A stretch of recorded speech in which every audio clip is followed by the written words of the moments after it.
various places. Cool, so cool. I'm hoping that we'll get some folks for that. Sounds good. All right. Yeah. Well, okay. Do you have any video or sound? Nope, nope. Okay. I was going to make sure we get that place. Okay. So thanks so much for joining us today. As you all know, because I know all of you guys, but I am Sarah Ritt from the Iberian Studies program. I'm really pleased you could join us today. And I did bring Jacob's bio, but just to give you a quick little synopsis.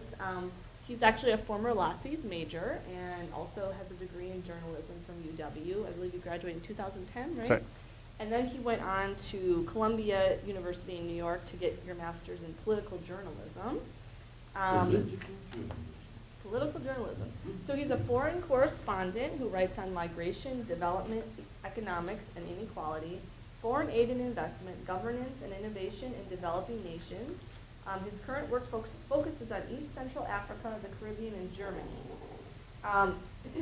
His work has appeared in the New York Times Magazine, National Geographic, which actually this topic that he's going to talk about today was featured in, was it just an online version or was it a print Yeah, it was a version? web feature. Not just, but it was, it was a web, not quite in the print a yet. web-featured article in National Geographic recently. Foreign Policy, Wired, Newsweek, the Associated Press, Guernica Magazine, etc. And several of his investigations have been supported by the Pulitzer Center on Crisis Reporting. So I'm just really pleased to have Jacob back. He was here last year and gave a lecture and then also followed that up with a roundtable on careers in international journalism and working in the nonprofit NGO field. We're going to do that again this afternoon at 1:30. So thanks for coming back and joining us today. Yeah, thanks a lot for having me. And it's 1:30 will be here. 1:30. Yep, here. Will be here. Yep, you We can. can just hang. You can hang and you can be here. Yep.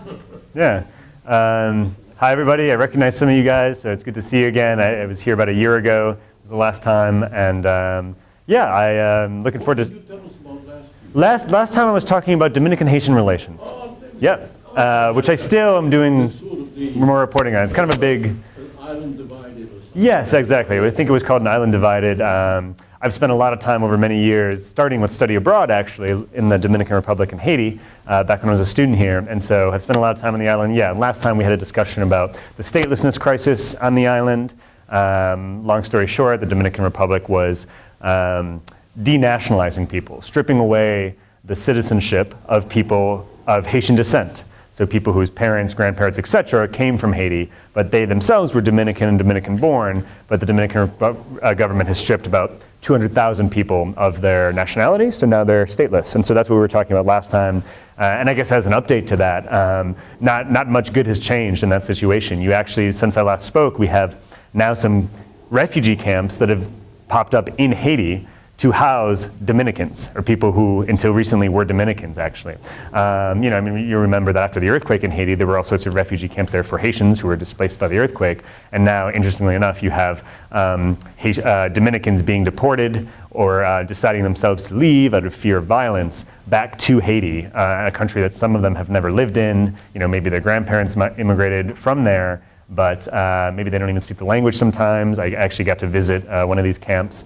So it's a really serious situation with many people moving or being deported from the Dominican Republic right now to Haiti, don't have a nationality, so they're stateless on this two-state island. So yeah, things haven't gotten much better there, unfortunately. And there hasn't been a whole lot of pressure to the extent that some people think there should exist some from the State Department, the US, which has played a big hand in all things Haiti and also to some extent in kind of behind the scenes in some of the Dominican laws that actually eventually led to this denationalization of people. So yeah, no good news there, unfortunately. But today, yeah, I'm going to talk a little bit about a different project that I've been working on. This was for National Geographic, and it was funded by the Pulitzer Center on Crisis Reporting in Washington, D.C. Basically a web feature and an article in photography about this kind of mystery in climate science that's occurring right in the Caribbean. Yeah, about these essentially two lakes. Maybe I can pull up a map and kind of show what we're going to be talking about. First of all, has anyone here spent time in Haiti or the Dominican Republic at all? Is anyone familiar? You said you'd visited Haiti long time ago. Okay, anyone else? Yep, that's right. Great. So I don't know if you guys if you pass between. So obviously we're talking about Hispaniola here. If you pass between Santo Domingo and Port-au-Prince, you're actually going to pass these lakes, and on the next slide I'll show you, but there's two lakes. One used to be on the Dominican side, one is on the Haitian side. As you'll hear now, this one is so big it actually crosses the Dominican side now. Let me see if I have a slide of that. Okay, this is a little harder to see, but we're kind of zooming in on the border region. These are the two lakes as they were recently, as of a few years ago, although they used to be much smaller. So the lakes that we're talking about are, Lake Enriquillo on the Dominican side, Lake Azue on the Lac Azue on the Haitian side. And so, again, there's no two maps that show it necessarily, but the main trade route between Port-au-Prince and Santo Domingo passes right around these lakes. And so it's like kind of the most key route in the whole island, really, for trade, really important to both economies. And so I first traveled that road from Santo Domingo to Port-au-Prince in 2007 when I was studying abroad in the Dominican Republic. And when I passed through, you go to the border, you get your passport stamped, you get your visa, et cetera. And continue on. And I noticed at the time that the lakes were like kind of coming right up to the border, the buildings, the immigration buildings, and that sort of thing. Well, when I came back in 2010, 3 years later, the building where I had gotten my passport stamped was underwater. All you could see was the roof. And this was, it was a one-story, but large-ish one-story building, completely underwater. And then when I passed through again in 2012, the next building that I had then stamped my passport in was also underwater. All from Lake Azue, which was just rising uncontrollably. So Unfortunately, you haven't taken photographs. I do, and so let me show you some photos. Yeah, well, these are kind of out of order. I didn't, unfortunately, find my old photographs, but this is the Lake Azue on the Haitian side as it looked a few months ago when I was there. So this is actually a community that never used to be a lakeside community. It was just a land. People had farms about, and then over the course of 8 years. A lake that was far away, Lake Azue, came and engulfed this whole community. And as you can see, this is kind of the remnants of it. I think it was 86 families that had to move out. I mean, these are their kind of concrete houses that existed there. This all happened in 10 years because these two lakes, Lake Azue, it rose so much that geographically it expanded immensely. And actually, Lake Enriquillo, which was bigger in the first place, literally doubled in surface area. Over the course of these 8 years, essentially. And so you can just imagine how much land that took over. People who lived way far away from the lake and never thought of themselves as a lakeside community, all of a sudden had their houses underwater. So completely unexpected. And so, as far as photos, go ahead. So does that mean that Haiti loses control of the lake over the border? Or does it take all the water or what? That's a great question. So the water expanded, as you can actually almost see here, onto the Dominican side. So essentially, there's been no cross-government discussion about this. There was an agreement that said we're going to talk about this, and they never did, between the two governments. And we'll get to kind of the lack of discussion between the two governments. But essentially, as we'll find out, this caused the fact that the lake went over to the other side causes some problems. Specifically related to the illegal trade of charcoal. So we'll get to some of the consequences of these lakes rise, but one of them that we'll get to is the fact that people are smuggling tens of thousands of tons of charcoal from the Dominican side to the Haitian side, and now that the lake's here, that makes it easier, because people can just put it on a boat here. You don't have to go through the border, pay bribes, and et cetera, move over land. You can actually just put it on a boat here and take it right over toward Port-au-Prince. So one of the effects of the lake's rise. So I guess I can just describe a little bit. I mean, these are brackish lakes, which means they're salty, not as salty as the ocean. So Lake Enriquillo on the Dominican side, the bottom of it is actually 113 feet below sea level. So it's the lowest point in the whole Caribbean. So it's kind of it's a big dip, which is interesting because it's not very far from Pico Duarte, which is the highest peak in the Caribbean, the mountain. And so also Lake Azue is also a very low-lying lake. It's slightly above sea level, the ground, the floor of it, but it's also kind of low-lying, which tells us a little bit about why there's so much water in it or why they exist in the first place. As I mentioned, Lake Enriquillo this is still this community in Haiti that I visited in December. But then we get to, this is Lake Enriquillo on the Dominican side, these wooden posts that you see, these were fences that outlined farmland, right? There were people who, they own their land, they put up, palos and barbed wire and that sort of thing. And so you can kind of see, looking way out into the lake, I mean, these were all farms that are just, all you see are the tips of the fences now. And again, that's because the Dominican side, it expanded so rapidly. You can see here too, lots of trees that became submerged and died essentially. The Dominican side, this is actually back on the Haitian side, Lake Azue. This is the border road actually. The road that you see is the main road connecting the two.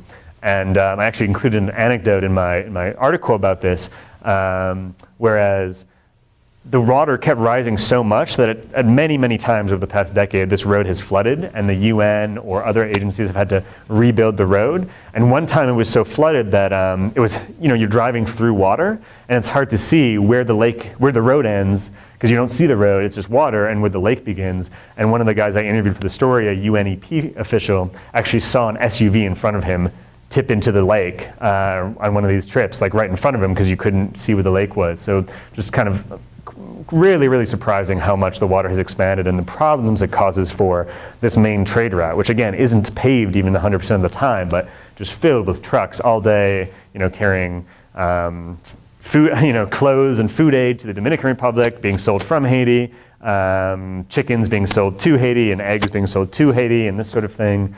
Very important trade route. Let me see if I can find, this is one of the border buildings actually that's now mostly underwater. It was a little stop years ago that I stopped at. And again, so this is the Dominican side. Now in the past couple of years, the water has receded on the Dominican side just slightly, just enough that we can get a glimpse of what it'll look like if it ever comes back to normal. But you can see, I mean, the land, I wish I had another picture, but the land was so rich and green and lush. I don't think I included, unfortunately, those pictures. But now this is what the land looks like once that salt water has receded. And it's salty ground, so you can't immediately start planting again in it. Essentially, even if the lake were to, in the next few years, somehow recede, this is what the landscape would look like instead of being a lush kind of agricultural, rich area that it used to be. So that's part of the problem. And it affects lots of people. 400,000 people live in the watershed of these two lakes. So many people have been affected by this. On the wildlife perspective, especially on the Dominican side, the lake here was a tourist kind of attraction. You would go on boat tours, you would see crocodiles, iguanas, all sorts of birds. And there was an island in the middle of the lake that you could camp at, and you would see all these animals. The island no longer exists, it's underwater. But that means for the animals too, instead of crocodiles and iguanas lying there, or iguanas, for example, lying their eggs on the island, they got pushed to the mainland, essentially, which are areas where they're competing with humans. So actually, there's a lot of fear, they're studying it now, there's a lot of fear that these iguana populations and crocodile populations are decreasing dramatically because people take the eggs or stomp on the eggs or whatever. The animals are going to kind of new habitats that they're not familiar with. So ecologically, from the wildlife perspective, there's also a problem. And yeah, from a land conflict perspective, when all this land is now water, there's a lot more fishing, which has led to even more overfishing of both lakes, especially the Lake Azue in Haiti. I mean, now you just don't, people were telling me you don't find fish larger than this big. I mean, they're practically inedible, but it's a fact of people don't have farmland, many have turned to fishing. And already the lake was overfished, and now that's getting even worse as people, it's kind of their only occupation you can do if you don't have any more land. And so, yeah, and you have something like, there's no good estimates, but on both sides of the island, you have probably tens of thousands of people who were employed as farmers who no longer have that work. Not all of them are landowners, but you often had big-time landowners on the Dominican side who had to lay off all their employees, essentially because they had no land to farm. And so you have all these unemployed people, some turn to fishing, some turn to other things, but maybe one of the other things that we can talk about that they turn to is charcoal production. So in Haiti, the #1 source of cooking fuel is still charcoal, which is produced by cutting down trees, and creating kind of putting all the timber under a bunch of dirt and then essentially lighting it on fire. It smolders under amount of dirt. This is actually a small one. Sometimes they're massive. Smolders for many days, anywhere from a week to a few weeks. And then it comes out as charcoal, charcoal made from trees, and then they collect, bag up, and then sell to Haiti. So, which is illegal to produce it. It's illegal to cut down trees from the national, I mean, most of the trees that are cut down are on public lands in this area. There's a lot of national parks. So there's deforestation going on, which of course overall, hurts carbon absorption. And then there's the fact of, increased erosion, that sort of thing, because you don't have trees. But then of course the burning of charcoal also emits carbon. I mean, charcoal is carbon into the atmosphere. So this trade, the UN estimates it's a trade of about $1.5 million a year of charcoal from this area in the Dominican Republic now that's going to Haiti. And that estimate was several years ago. It might be much more now. Another question. Wouldn't you get more mileage out of it if you sold the wood instead of the charcoal? Interesting, yeah. They could use that to cook with? So, yes. Actually, so I have some friends who actually do research in this area. The thing about wood is it's extremely, extremely heavy and bulky. And so when you turn it, when you carbonize it, essentially you get these little pieces of, think of your barbecue charcoal. If you buy a bag of Coleman charcoal, I mean, that's probably the equivalent of like just a whole bunch of wood. And so just for transportation, it's actually far easier. When you carbonize something, you lose some of the energy, but also people would prefer to cook on charcoal than wood because wood doesn't get as hot and as quickly. And so like for a lot of reasons, people prefer charcoal, and just the transport of heavy wood is a huge expense, especially if you're trying to get it all the way across the border. The more bulk you have, the more bribes you pay too, essentially. I mean, if you have to have 10 trucks of wood instead of 1 truck of charcoal, that's a lot more bribes you're paying at the border to get it through. So it ends up being cheaper to carbonize it here. And I've seen this other places in the world too. I mean, for whatever reason, people everywhere I've been almost always seem to carbonize the charcoal, even in refugee camps in Kenya. Very rarely do I see people there using wood. It's just for transport. I think people carbonize it where they cut down the trees because it's heavy lumber. And then, you have these manageable pieces of charcoal that you can then load. But I think it's economic. Yeah.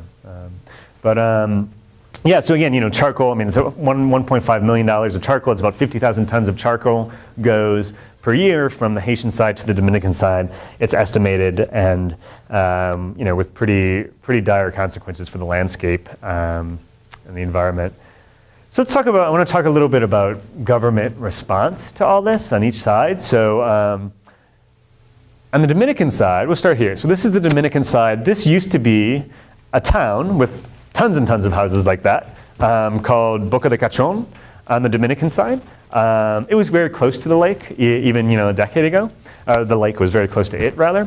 And actually, I did some reporting here on Dominican-Haitian relations, meeting some Haitian Dominicans here about 5 years ago, and it was just a normal town that I spent a day in just interviewing people. And then I came back in December, and the town is gone. It no longer exists. And so this is an interesting case because the water did not actually flood this town yet.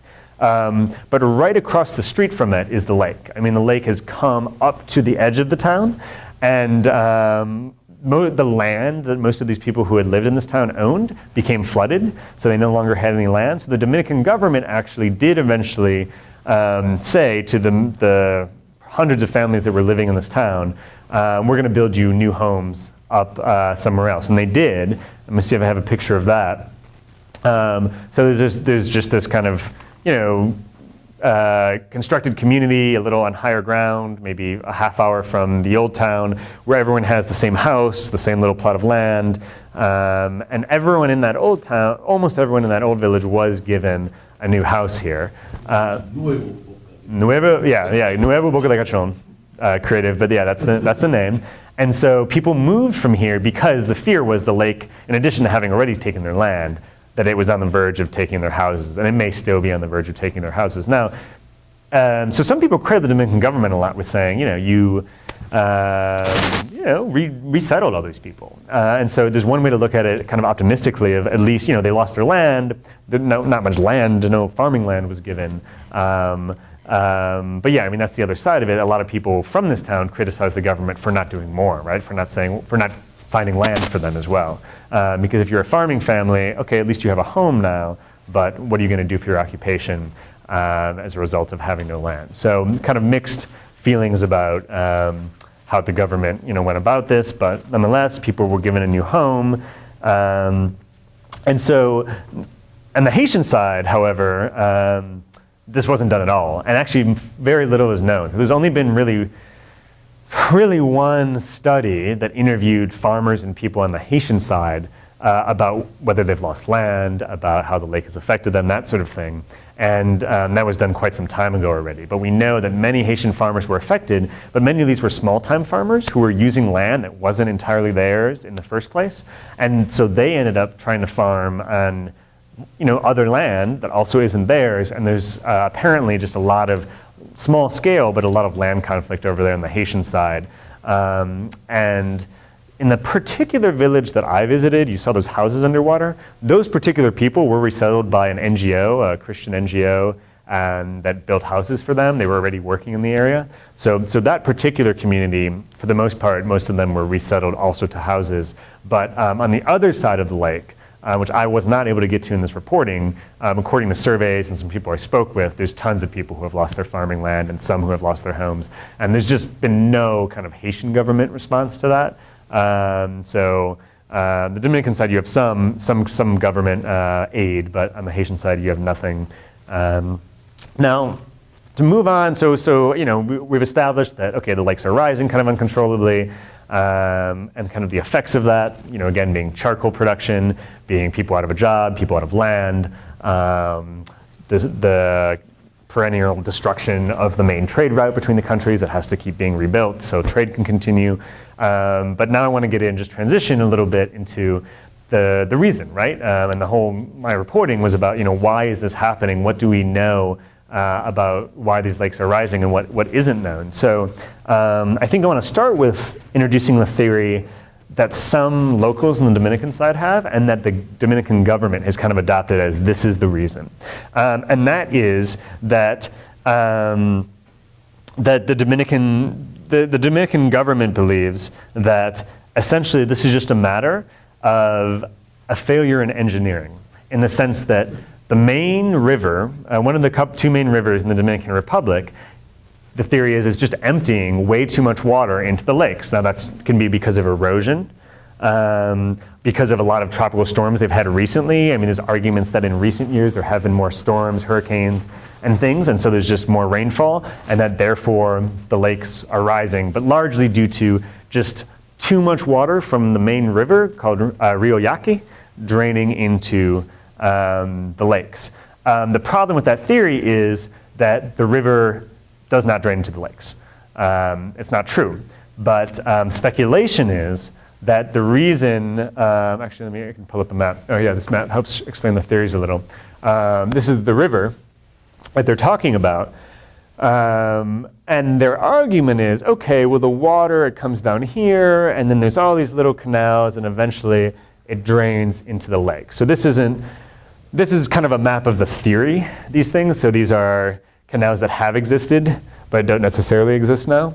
And so that's the Dominican government's idea. Now, the reason this matters to the Dominican government is because if it's a problem of too much water moving too fast on the Yaqui, that means it's time to build a dam. And so the Dominican government is building a $400 million dam on the river that is actually going to displace more people than the lake itself has displaced. That's their solution to it, and it's going to their favorite construction firm. I forget the name, but it's a big Brazilian construction firm. So speculation, I didn't have the time to completely investigate this, but speculation is that the Dominican government has the executive has a very strong interest in believing that this theory is correct, so that they can build this $400 million dam, give it to their favorite construction company, this Brazilian company, and also, solve the problem if they're correct, right? And keep the lake from rising any further, and hopefully get it to start receding if they're able to stop the water from in there. But those are the problems with the theory that I mentioned. And the dam Yeah. would also probably generate electricity. Yeah, yes, it would generate, I think, I don't know if I wrote down how many watts, but yes, it's an electric dam. So, you know, and in the Dominican Republic, there is a power, they do have power shortages. It's important for that reason. But $400 million was estimated to be a lot for the amount of electricity they were creating. I forget the amount, but I think it's in the article. But so anyways, that's one theory, and part of that theory, and the theory that a lot of locals have as well, is erosion, right? With all the chopping down of trees for charcoal, for farming, that sort of thing. The theory is, okay, well, these lakes are filling up with dirt, and so if you can imagine, if the floor is the bottom of the lake and it's filling up with dirt, that's actually displacing the water higher. And so that's the argument about erosion, is that, you know, if tons of dirt just builds up, the water level also has to go up and get higher and higher. The problem with that theory, most likely, it turns out that the land all around here has very little topsoil. It's very deserty, sandy. You hit sand and clay and limestone, especially limestone, very soon. So there was never really a lot of topsoil in the first place.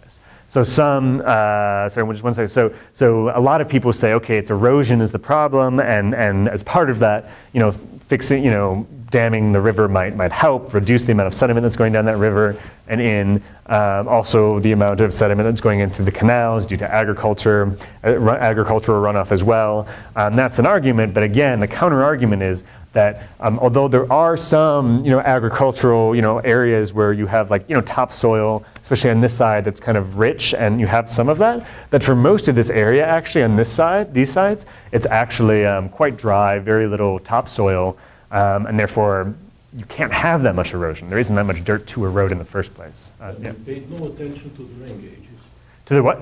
Rain gauges. So yeah, we're getting to rain gauge. That's exactly the problem. So let me mention one other theory, and then I'll get to that problem. So the other theory is that these lakes are actually somehow connected underground, because they're not connected overground. And so there's yeah, they're brackish, which means they're not as salty as the ocean, but they're salty. But this comes largely from the underground. This all used to be underwater, right? Tectonic plates, like, you know, the island came up. So essentially there was salt left. Yeah. So they're salty, but so some people theorize that there's an underground aquifer somehow where water is draining underground from Lake Oswey, which is a little higher, into Lake Enriquillo. Now that wouldn't solve the problem of, well, why is Lake Oswey also rising? But it could describe why Lake Enriquillo has risen even more. That could be part of the complication, but it's very hard to determine that. Essentially, you have to drill tons and tons of boreholes down at different places to determine the water level, the underground water level, the water table in this area. So it's something that could be researched, but it would take some amount of money to do it, although certainly not 400 million worth of money as is being spent on the dam, but it would take something. And so one other theory that was put out there originally is that the Haitian earthquake had something to do with it. But so little is known about tectonics that it's really just kind of like an idea. There's really no way to know. It's, you know, tectonics, as far as I understand and have studied after the Haitian earthquake, there's so much that's unknown about how it disrupts water tables. But also the earthquake happened in 2010 and the water started rising in 2004 and had already risen significantly by 2008. So even if the earthquake in Haiti had something to do with it, it would have only magnified something that was already clearly happening. So these are a lot of the theories. These are a lot of theories that I think don't quite have it right. But getting to the theory that I think is probably the most accurate is a theory about climate change. And so that theory, which is held and kind of put forth by some Dominican researchers, including the one who I think I have the most faith in. She's been studying this for many years. She has done a lot of research herself in this area. And we'll get to, actually, maybe I even have a slide. Yeah, so Yolanda Leon, someone actually I knew from, she works in the Dominican Republic at a university. She does research as part of the university and biological sciences all over the country. But she also works for this big Jaragua group, which is kind of the philanthropy arm of like a big hotel casino chain. And they do actually invest a lot of money in research and that sort of thing. So she hypothesizes this, as do researchers from City University in New York with whom she's working. They hypothesize that with climate change, we've had sea temperatures have risen in and around the Caribbean. This is the theory, which means more evaporation from the sea, which means more clouds, which means more rainfall. And when rain, there's several mountain ranges on Hispaniola, and it's well known that as clouds pass through, tons of the rain drops over these mountain ranges. Nations. His current work focuses on East Central Africa, the Caribbean, and Germany. His work has appeared in the New York Times Magazine, National Geographic, which actually this topic that he's going to talk about today was featured in, was it just an online version or was it a print Yeah, it was a version web too? feature. Not just, but it was, it was a web, not quite in the print yet. Featured article in National Geographic recently. Foreign Policy, Wired, Newsweek, the Associated Press, Guernica Magazine, etc. And several of his investigations have been supported by the Pulitzer Center on Crisis Reporting.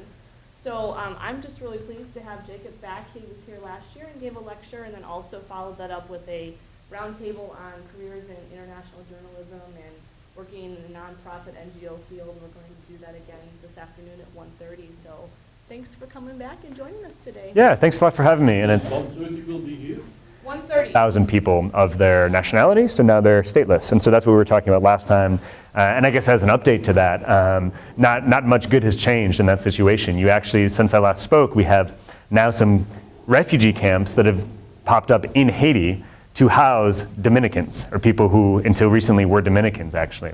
You know, I mean, you remember that after the earthquake in Haiti, there were all sorts of refugee camps there for Haitians who were displaced by the earthquake. And now, interestingly enough, you have Dominicans being deported or deciding themselves to leave out of fear of violence back to Haiti, a country that some of them have never lived in. You know, maybe their grandparents immigrated from there, but maybe they don't even speak the language sometimes. I actually got to visit one of these camps. So it's a really serious situation with many people moving or being deported from the Dominican Republic right now to Haiti, don't have a nationality, so they're stateless on this two-state island. So yeah, things haven't gotten much better there, unfortunately. And there hasn't been a whole lot of pressure to the extent that some people think there should exist some from the State Department, the US, which has played a big hand in all things Haiti and also to some extent in kind of behind the scenes in some of the Dominican laws that actually eventually led to this denationalization of people. So yeah, no good news there, unfortunately. But today, yeah, I'm going to talk a little bit about a different project that I've been working on. This was for National Geographic, and it was funded by the Pulitzer Center on Crisis Reporting in Washington, D.C. Basically a web feature and an article in photography about this kind of mystery in climate science that's occurring right in the Caribbean. Yeah, about these essentially two lakes. Maybe I can pull up a map and kind of show what we're going to be talking about. First of all, have anyone here who spent time in Haiti or the Dominican Republic at all? Is anyone familiar? You said you'd visited Haiti a long time ago. Okay, anyone else? Various places, cool, so cool. I'm hoping that you'll get some folks for that. Sounds good. All right. Yeah. Well, okay. Do you have any video or sound? Nope. Okay. I was going to make sure we got that placed. Okay. So thanks so much for joining us today. As you all know, because I know all of you guys, but I'm Sarah Ritt from Latin American Studies program. I'm really pleased you could join us today. And I did bring Jacob's bio, but just to give you a quick little synopsis. He's actually a former LACIS major and also has a degree in journalism from UW. I believe you graduated in 2010, right? That's right. And then he went on to Columbia University in New York to get your master's in political journalism. Political journalism. So he's a foreign correspondent who writes on migration, development, economics, and inequality, foreign aid and investment, governance and innovation and development. Yep, here. You'll be here? Yep, you And we can just hang you can around. hang and you can be here. Yep. Yeah. Hi, everybody. I recognize some of you guys, so it's good to see you again. I was here about a year ago. It was the last time, and yeah, I'm looking forward What to. did you tell us about last week? Last time I was talking about Dominican-Haitian relations. Yep. Which I still am doing Sort of the more reporting on. It's kind of a big. island divided or something. Yes, exactly. I think it was called An Island Divided. I've spent a lot of time over many years, starting with study abroad actually, in the Dominican Republic and Haiti, back when I was a student here. And so I've spent a lot of time on the island. Yeah, last time we had a discussion about the statelessness crisis on the island. Long story short, the Dominican Republic was denationalizing people, stripping away the citizenship of people of Haitian descent. So people whose parents, grandparents, etc. came from Haiti, but they themselves were Dominican and Dominican born, but the Dominican government has stripped about 200,000